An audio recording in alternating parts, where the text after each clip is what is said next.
Dollar के मुकाबले रुपया सबसे नीचे स्तर पर पहुंच गया है, जो कि अपने आप में एक ऐतिहासिक है।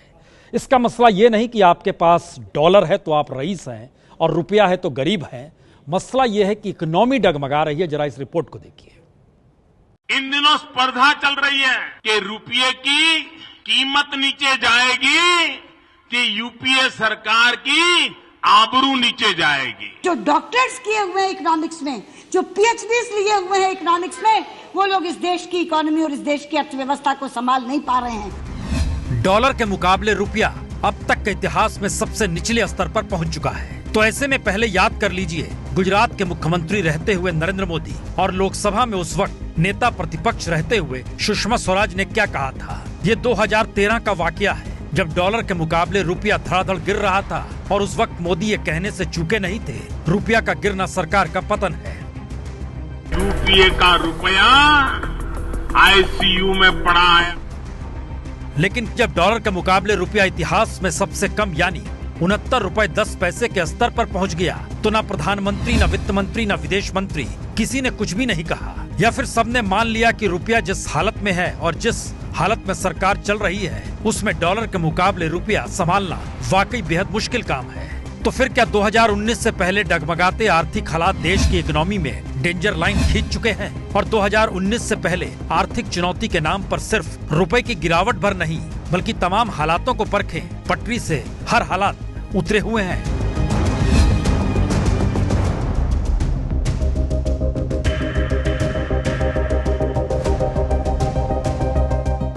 और इन तमाम हालातों को देखते, जानते, समझते डॉलर के मुकाबले रुपए कमजोर होने का मतलब होता क्या है। तो ऑयल इंपोर्ट बिल बढ़ जाएगा, चालू खाते का घाटा बढ़ जाएगा, व्यापार घाटा बढ़ ही रहा है, जो कंपनियां आयात करती हैं उनका मार्जिन घट जाएगा, विदेशी मुद्रा भंडार पर असर दिखाई देने लगेगा, महंगाई बढ़ेगी और अप्रैल में ही खुदरा और थोक महंगाई दर बढ़ चुकी है।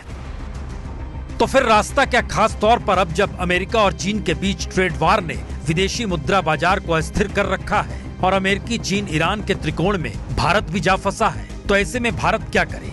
खास तौर से अमेरिका 2008 के बाद सबसे मजबूत इकोनॉमी के साथ मौजूदा वक्त में उभर कर सामने आ रहा है। और सिर्फ चीन ही नहीं, बल्कि भारत को भी वह किस तरीके से ट्रीट कर रहा है, यह विदेश और रक्षा मंत्री के साथ होने वाली पूर्व निर्धारित बैठक को झटके में रद्द किए जाने से भी समझा जा सकता है। और सच यही है कि अमेरिकी फेडरल बैंक ने जिस तरह ब्याज दरें बढ़ाई, उससे अमेरिकी कारोबारी उत्साहित है और बहुतेरे निवेशक भारत और दुनिया के दूसरे देशों से अपना निवेश निकालकर अमेरिका ले जाने लगे हैं। और इससे अंतर्राष्ट्रीय मुद्रा बाजार में डॉलर की मांग कम होने का नाम ले नहीं रही। और इन सब के बीच यूरोपीय देशों के औसत प्रदर्शन से भी अमेरिका में निवेश और डॉलर दोनों को मजबूती मिल रही है। और कच्चे तेल की कीमतों में बीते 3 हफ्तों में कुछ गिरावट जरूर हुई, लेकिन $73 प्रति बैरल का दाम भारत के खजाने को चपत लगाने के लिए काफी है।